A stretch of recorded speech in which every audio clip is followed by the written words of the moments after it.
Hello friends, welcome back to my channel. ಈ ದಿನ ನಮಗೆ ಮತ್ತೊಮ್ಮೆ LBA ಅಂದರೆ ಲೆಸನ್ ಬೇಸ್ಡ್ ಅಸೆಸ್ಮೆಂಟ್ ಅಥವಾ ಪಾಠ ಆಧಾರಿತ ಮೌಲ್ಯಾಂಕನದ ಬಗ್ಗೆ ಒಂದಷ್ಟು ವಿಚಾರಗಳನ್ನು ತಿಳಿಸೋಕ್ಕೆ ಇಷ್ಟಪಡ್ತೀನಿ. ಸೊ ಫ್ರೆಂಡ್ಸ್, ಏನಿದು lesson based assessment material? DSERT ವೆಬ್ಸೈಟ್ನಲ್ಲೇ ಆಲ್ರೆಡಿ ನಮಗೆ ಲಭ್ಯವಿರುವಂಥ ಈ ಮೆಟೀರಿಯಲ್ ಬಹಳಷ್ಟು ಉಪಯುಕ್ತವಾಗಿದೆ.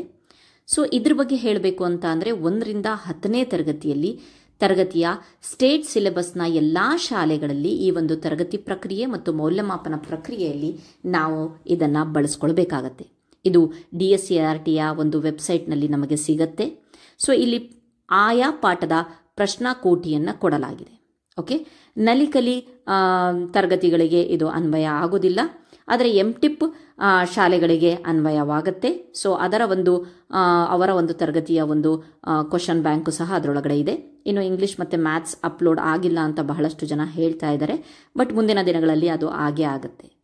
ಸೊ ಬನ್ನಿ, ಕೆಲವೊಂದು ಗೊಂದಲಗಳು, ಏನು ಕನ್ಫ್ಯೂಷನ್ಸ್ ನಡೀತಾ ಇದೆ ನಮ್ಮ ಟೀಚರ್ಸಲ್ಲಿ ಅನ್ನೋದನ್ನು ನೋಡೋಣ. ಮೊದಲನೇ ಗೊಂದಲ ಏನಪ್ಪ ಅಂತ ಅಂದರೆ, ಪ್ರತಿ ಘಟಕಕ್ಕೂ ಘಟಕ ಪರೀಕ್ಷೆ ಮಾಡಬೇಕಾ? ಹೌದು, ಪ್ರತಿ ಘಟಕಕ್ಕೂ ಸಹ ನಾವು ಘಟಕ ಪರೀಕ್ಷೆ ಮಾಡಬೇಕು. ಫಾರ್ ಎಕ್ಸಾಂಪಲ್, ವಿಜ್ಞಾನದಲ್ಲಿ ಮೊದಲನೇ ಅಧ್ಯಾಯ ವಿಜ್ಞಾನದ ಅದ್ಭುತ ಪ್ರಪಂಚ, ಅದಕ್ಕೆ ಈ ಒಂದು DSERT ಅಂತ ಬಂದಿರುವಂತಹ ಪ್ರಶ್ನಾಕೋಟಿ ನಿಮ್ಮ ಮುಂದೆ ಇದೆ. ಓಕೆ, ನೀವು ನೋಡ್ತಾ ಇರಬಹುದು. ಇದರೊಳಗಡೆ ಎಷ್ಟು ಈಸಿಯಾಗಿ ಮಾಡಿಕೊಟ್ಟಿದ್ದಾರೆ ಅಂತಂದರೆ, ಅವರೇ ಪ್ರಶ್ನೋತ್ತರಗಳನ್ನು ಕೊಟ್ಟಿದ್ದಾರೆ ಮತ್ತು ಅದು ಯಾವ ವಿಧದಲ್ಲಿದೆ, ಆ ಪ್ರಶ್ನೆ ಸುಲಭ, ಸಾಧಾರಣ, ಕಠಿಣ, ಯಾವ ವಿಧಕ್ಕೆ ಅದು ಬಂದಿದೆ ಅಂತ ಹೇಳ್ಬಿಟ್ಟು ಕೊಟ್ಟಿದ್ದಾರೆ. ನೆಕ್ಸ್ಟ್ ಗುಂಪಿಗೆ ಸೇರದ ಪದಗಳನ್ನು ಕೊಟ್ಟಿದ್ದಾರೆ. ನೆಕ್ಸ್ಟ್ ಹೊಂದಿಸಿ ಬರೆಯಿರಿ ಸಹ ಕೊಟ್ಟಿದ್ದಾರೆ. ಸೊ ನೆಕ್ಸ್ಟ್ ಬಂದ್ಬಿಟ್ಟು ಓಕೆ, ನೀವು ನೋಡಬಹುದು ಇಲ್ಲಿ ಒಂದು ಹೊಂದಿಸಿ ಬರೆಯಿರಿ ಕೊಟ್ಟಿದ್ದಾರೆ, ಅದು ಕಠಿಣ ವಿಧಕ್ಕೆ ಬಂದಿದೆ, ಇಲ್ಲಿ ಸಾಧಾರಣಕ್ಕೆ ಬಂದಿದೆ. ಅದಾದ್ಮೇಲೆ ನೆಕ್ಸ್ಟ್ ಮಲ್ಟಿಪಲ್ ಚಾಯ್ಸ್ ಕ್ವಶನ್ಸ್ಗಳನ್ನು ಕೊಟ್ಟಿದ್ದಾರೆ. ಒಂದು ಕ್ವಶನ್ ಕೊಟ್ಬಿಟ್ಟು ಅದಕ್ಕೆ 4 ಉತ್ತರ, ಅಲ್ಲೂ ಸಹ ಯಾವ ವಿಧದ್ದು ಅಂತ ಹೇಳ್ಬಿಟ್ಟು ಕೊಟ್ಟಿದ್ದಾರೆ. ಅದಾದಮೇಲೆ ನೆಕ್ಸ್ಟು ಹೇಳಿಕೆ ಸರಿ ಇದ್ರೆ ಸರಿ ಅಥವಾ ತಪ್ಪಿದ್ದಲ್ಲೇ ತಪ್ಪು ಎಂದು ಸರಿ ತಪ್ಪನ್ನು ಗುರುತಿಸಕ್ಕೆ ಕೊಟ್ಟಿದ್ದಾರೆ. ಸೊ ಅದಾದಮೇಲೆ ನೆಕ್ಸ್ಟ್ ಬಂದ್ಬಿಟ್ಟು ಒಂದು ಪದ ಅಥವಾ ಒಂದು ವಾಕ್ಯದಲ್ಲಿ ಉತ್ತರಿಸಿ, ಅವರು ಅಂಕಗಳನ್ನು ಸಹ ಎಷ್ಟು ಕೊಡಬೇಕು ಅನ್ನೋದನ್ನು ಸಹ ಮೆನ್ಷನ್ ಮಾಡಿದ್ದಾರೆ. ಓಕೆ, ಅದಾದಮೇಲೆ ನೆಕ್ಸ್ಟು 2 ಅಂಕದ ಪ್ರಶ್ನೆಗಳನ್ನು ಕೊಟ್ಟಿದ್ದಾರೆ. 1 ಅಥವಾ 2 ಅಂಕಗಳನ್ನು ಉತ್ತರಿಸಿ ಅಂತ ನೀವು ನೋಡ್ಬೋದು, 2 ಅಂಕಗಳಿಗೆ ಸಂಬಂಧಿಸಿದ್ದು. ಅದಾದಮೇಲೆ ನೆಕ್ಸ್ಟು 3 ಅಂಕಕ್ಕೆ, ಆಮೇಲೆ ನೆಕ್ಸ್ಟು 4 ಅಂಕಕ್ಕೆ. ಸೊ ಇಲ್ಲಿಯವರೆಗೆ 92 ಪ್ರಶ್ನೆಗಳು ನಮಗೆ 6ನೇ ತರಗತಿಯ ಮೊದಲನೇ ಪಾಠದಲ್ಲಿ ಸಿಗತ್ತೆ, ವಿಜ್ಞಾನದ ಅದ್ಭುತ ಪ್ರಪಂಚ. ಈ 92 ಪ್ರಶ್ನೆಗಳಲ್ಲಿ ನಾವು 25 ಅಂಕಗಳಿಗೆ ನಾವು LBAಯನ್ನು ತಗೊಬೇಕಾಗುತ್ತೆ. 25 ಮಾರ್ಕ್ಸು ಕಂಪಲ್ಸರಿಯಾಗಿ ತಗೊಬೇಕು. ಅದರೊಳಗಡೆ 20 ಅನ್ನೋದು LBA ರಿಲೇಟೆಡ್ ಆಗಿ, LBA ಅಂತ ಅಂದರೆ ಇದೆ. ನೆಕ್ಸ್ಟ್ 5 ಮರುಸಿಂಚನದಿಂದ ತಗೊಬೇಕು. ಮರುಸಿಂಚನ ಅಂತ ಅಂದರೆ ಏನಪ್ಪಾ ಅಂತಂದರೆ, ಆ ಘಟಕಕ್ಕೆ ಸಂಬಂಧಿಸಿದಂತೆ ಹಿಂದಿನ ಒಂದು ತರಗತಿಯಲ್ಲಿ, ಅಂದರೆ ಹಿಂದಿನ ವರ್ಷ ಏನು ತರಗತಿಯಲ್ಲಿ, ಹಿಂದಿನ ತರಗತಿಯಲ್ಲಿ, ಈಗ ನಾನು 6ನೇ ಕ್ಲಾಸ್ ಮಾಡ್ತಿದ್ದೀನಿ ಅಂದರೆ 5ನೇ ಕ್ಲಾಸಿನ ತರಗತಿಯಲ್ಲಿ ಅದರ ಒಂದು ಕಲಿಕಾ ಫಲಗಳನ್ನು ಆಧರಿಸಿದ ಪ್ರಶ್ನೆಗಳು, ಅಂದರೆ ಕಂಪ್ಲೀಟ್ ಬೇಸಿಕ್ ಆಗಿರುವಂಥ ಪ್ರಶ್ನೆಗಳು 5 ಮಾರ್ಕ್ಸಿಗೆ ಇರಬೇಕು. So 20 marks LBA plus 5 marks ಮರುಸಿಂಚನದಿಂದ ತಗೊಬೇಕು ಅನ್ನೋದು ಅವರ ಒಂದು ಇದು. ಓಕೆ, ನೆಕ್ಸ್ಟ್ ಏನಪ್ಪಾ ಅಂತ ಅಂದರೆ, ಎಲ್ಲ ಮಲ್ಟಿಪಲ್ ಚಾಯ್ಸ್ ಕೊಡಬೇಕಾ? ಸೊ ಎಷ್ಟು ಈಸಿ ಇದೆಯಲ್ಲ, ನಾನೆಲ್ಲ ಬಿಟ್ಟ ಸ್ಥಳ ಕೊಟ್ಬಿಡ್ತೀನಿ. 25 ಮಾರ್ಕ್ಸಿಗಲ್ವಾ, ಸೊ ನಾನು ಒಂದು 15 ಮಾರ್ಕ್ಸಿಗೆ 20 ಮಾರ್ಕ್ಸಿಗೆ ಬಿಟ್ಟ ಸ್ಥಳ ಕೊಟ್ಬಿಡ್ತೀನಿ, ಉಳಿದಿದ್ದ 10 ಮಲ್ಟಿಪಲ್ ಚಾಯ್ಸ್ ಕೊಟ್ಬಿಡ್ತೀನಿ. ಆ ರೀತಿ ಮಾಡಬಹುದಾ? ಇಲ್ಲ. ಸೊ ಅದಕ್ಕೂ ಒಂದು ರೂಲ್ಸ್ ಇದೆ. 75% ಸುಲಭ, 15% ಸಾಧಾರಣದಲ್ಲಿ ತಗೊಬೇಕು, 10% ಕಠಿಣದ ವಿಧದಲ್ಲಿ ತಗೊಬೇಕು ಅಂತ ಹೇಳಿ.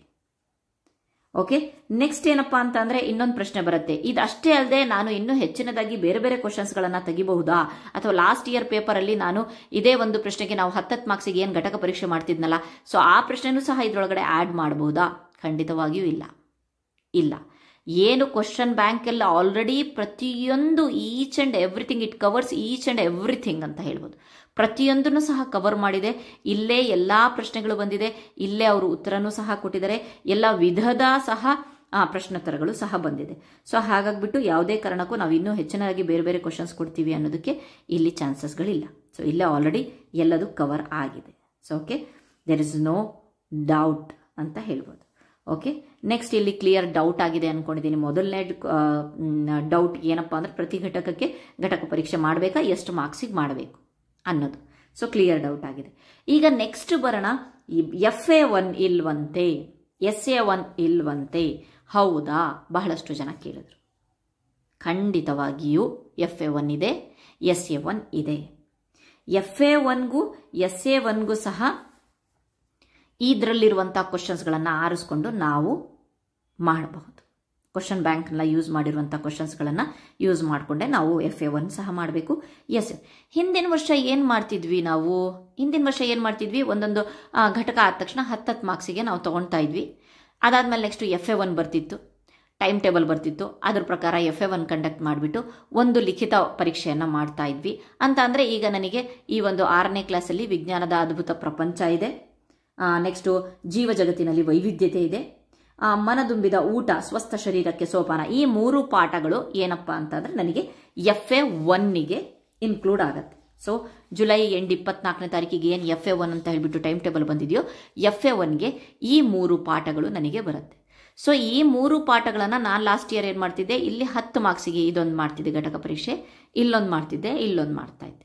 ಸೊ ಇದ್ರ ಜೊತೆಗೆ ಏನು ನಾವು ಬೇರೆ ಚಟುವಟಿಕೆಗಳನ್ನ ಮಾಡ್ತಿದ್ವಲ್ವಾ, ಗೃಹ ಯೋಜನೆ, ಆಮೇಲೆ ನೆಕ್ಸ್ಟು ಯೋಜನೆಗಳು, ಗೃಹ ಪಾಠಗಳು, ಗುಂಪು ಕಾರ್ಯ ಅಥವಾ ಪ್ರಯೋಗ, ಇದನ್ನೆಲ್ಲ FA1ಗೆ ನಾವು ಆ್ಯಡ್ ಮಾಡ್ತಾ ಇದ್ವಿ. ಸೊ ಈ ವರ್ಷನೂ ಅದೇ, ಏನೂ ಚೇಂಜಸ್ ಇಲ್ಲ, ಯಾವುದೇ ಕನ್ಫ್ಯೂಷನ್ ಬೇಡ.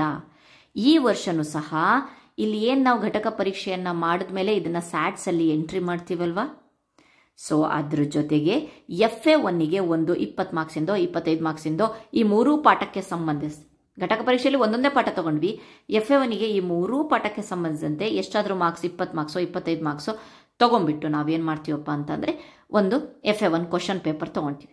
ಬರೀ ಕ್ವಶನ್ ಪೇಪರ್ ಅಷ್ಟೇ ಅಲ್ಲ, ಅದ್ರ ಜೊತೆಗೆ ಈ 3 ಪಾಠದಲ್ಲಿ ನಾವು ಯಾವುದಾದ್ರೂ ಗೃಹ ಪಾಠ ಕೊಟ್ಟಿರ್ತೀವಿ, ಯೋಜನೆಗಳನ್ನು ಕೊಟ್ಟಿರ್ತೀವಿ, ಗುಂಪು ಕಾರ್ಯ ಚಟುವಟಿಕೆಗಳನ್ನು ಕೊಟ್ಟಿರ್ತೀವಿ, ಅಥವಾ ಪ್ರಯೋಗ ಮಾಡೋಕ್ಕೆ ಯಾವುದಾದ್ರೂ ಒಂದು ಕೊಟ್ಟಿರ್ತೀವಿ, ಅಥವಾ ಯಾವುದಾದ್ರೂ ಒಂದು ಈ ಪಾಠದಲ್ಲಿದೆ ಏನಂತ ಹೇಳ್ಬಿಟ್ಟು ಸಸ್ಯದ ಒಂದು ಪೇಸ್ಟ್ ಮಾಡ್ಕೊಳ್ರಿ, ನೆಕ್ಸ್ಟು ಪ್ರಾಣಿಗಳಿಂದ ಗುಣಧರ್ಮಗಳನ್ನು ಪೇಸ್ಟ್ ಮಾಡಿ ಅಂತ, ಅದೆಲ್ಲ ಸೊ ಯೋಜನೆಗೆ ಒಂದು ವರ್ಕಿಗೆ ಆ್ಯಡ್ ಮಾಡಿಬಿಟ್ಟು ಅದಕ್ಕೆಲ್ಲ ನಾವು ಮಾರ್ಕ್ಸ್ ಕೊಟ್ಕೊಂಡು, ಸೊ ಈ ಒಂದು ಲಿಖಿತ ಪರೀಕ್ಷೆ ಪೆನ್ ಆ್ಯಂಡ್ ಪೇಪರ್ ಇದೆಯಲ್ವಾ, ಈ ಲಿಖಿತ ಪರೀಕ್ಷೆ ಪ್ಲಸ್ ಆ ಚಟುವಟಿಕೆಗಳ ಮಾರ್ಕ್ಸ್ಗಳು ಎರಡೂ ಸೇರಿಸಿ ನಾವು FA1ಗೆ ದಾಖಲಿಸ್ತೀವಿ. ಲಾಸ್ಟ್ ಇಯರ್ ಏನು ಮಾಡಿದ್ವೋ ಅದೇ ರೀತಿ. ಓಕೆ, ಹಿಂದಿನ ವರ್ಷನೂ ಸೇಮ್ ಯೂನಿಟ್ ಟೆಸ್ಟು ಯೋಜನೆಗಳೆಲ್ಲ ಮಾಡಿಬಿಟ್ಟು FA1ಗೆ ಆ್ಯಡ್ ಮಾಡ್ತಿದ್ವಿ. ಈ ವರ್ಷನೂ ಈ 3 ಪಾಠಗಳಿಗೆ ಸಂಬಂಧಿಸಿದ ಒಂದು ಕ್ವಶನ್ ಪೇಪರ್ ರೆಡಿ ಮಾಡಿ ಅದನ್ನು ಮಾಡಿ ನೆಕ್ಸ್ಟ್ ಚಟುವಟಿಕೆಗಳಿಗೂ ಸಹ ಅನ್ವಯವಾಗುವಂತೆ FA1 ಮಾರ್ಕ್ಸ್ಗಳನ್ನು ಹಾಕ್ತೀವಿ. ಸೊ ಎಲ್ಲದನ್ನು ಸಹ ನಾವು 6, 7 ಇದ್ದವರು ಏನು ಮಾಡ್ತೀವಿ, 6, 7, 8, 9, 10 ಅವರು 10%ಗೆ ನಾವು ಕನ್ವರ್ಟ್ ಮಾಡ್ಕೊತೀವಿ. ನೆಕ್ಸ್ಟ್ 1 to 5th ಅವರು ನಮಗೆ ಗೊತ್ತಿದೆ 15%ಗೆ ಕನ್ವರ್ಟ್ ಮಾಡ್ಕೊ. ಆಮೇಲೆ ಪ್ರತಿ ಘಟಕದ ಪ್ರಶ್ನೆ ಈ ಒಂದು ಮಾರ್ಕ್ಸ್ಗಳನ್ನು ನಾವು ಸ್ಯಾಟ್ಸ್ನಲ್ಲಿ ಅಪ್ಲೋಡ್ ಮಾಡಬೇಕಂತೆ. ಮುಂದಿನ ತಿಂಗಳಲ್ಲಿ ಅದನ್ನು ಹೇಳ್ತಾರಂತೆ ಯಾವ ರೀತಿಯಾಗಿ ಅಪ್ಲೋಡ್ ಮಾಡಬೇಕು ಅಂತ ಹೇಳಿ. ಸೊ ಈ ಒಂದು 3 ಗೊಂದಲಗಳು, ಮೊದಲನೇ ಗೊಂದಲ ಕನ್ಫ್ಯೂಷನ್ ಏನಪ್ಪ ಅಂತ ಅಂದರೆ, ಸೊ ಪ್ರತಿ ಘಟಕಕ್ಕೆ ಘಟಕ ಪರೀಕ್ಷೆ ಬೇಕಾ? ಖಂಡಿತವಾಗಿ ಘಟಕ ಪರೀಕ್ಷೆ ಬೇಕು. 25 ಮಾರ್ಕ್ಸು, 20 LBA ಪ್ಲಸ್ 5 ಮರುಸಿಂಚನ.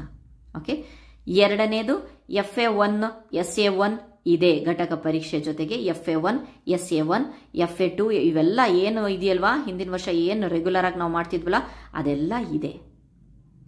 ಏನು ಈ ವರ್ಷ ಜಾಸ್ತಿ ಆಗಿದೆ ನಮಗೆ ವರ್ಕ್ ಅಂತ ಅಂದರೆ, ಈ LBA ರಿಲೇಟೆಡ್ ಆಗಿರುವಂಥ ವರ್ಕ್ ಬ್ಯಾಂಕ್, ಈ ಒಂದು ಕ್ವಶನ್ ಬ್ಯಾಂಕ್ ಕೊಟ್ಟಿದ್ದಾರಲ್ಲ, ಒಂದೊಂದೇ ಪಾಠವನ್ನು ನಾವು ಘಟಕ ಪರೀಕ್ಷೆಯನ್ನು ಕೊಡ್ತಾ ಇದ್ದೀವಿ.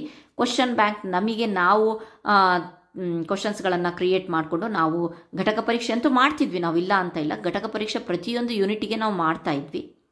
ಸೊ ಈಗ ಅವ್ರು ಕೊಟ್ಟಿರೋ ಕ್ವಶನ್ ಬ್ಯಾಂಕ್ನಲ್ಲಿರುವಂತಹ ಕ್ವಶನ್ಸ್ಗಳನ್ನು ಯೂಸ್ ಮಾಡಿಕೊಂಡೇ ನಾವು ಘಟಕ ಪರೀಕ್ಷೆಯನ್ನು ಮಾಡಬೇಕು ಅಂತ ಕೊಟ್ಟಿದ್ದಾರೆ.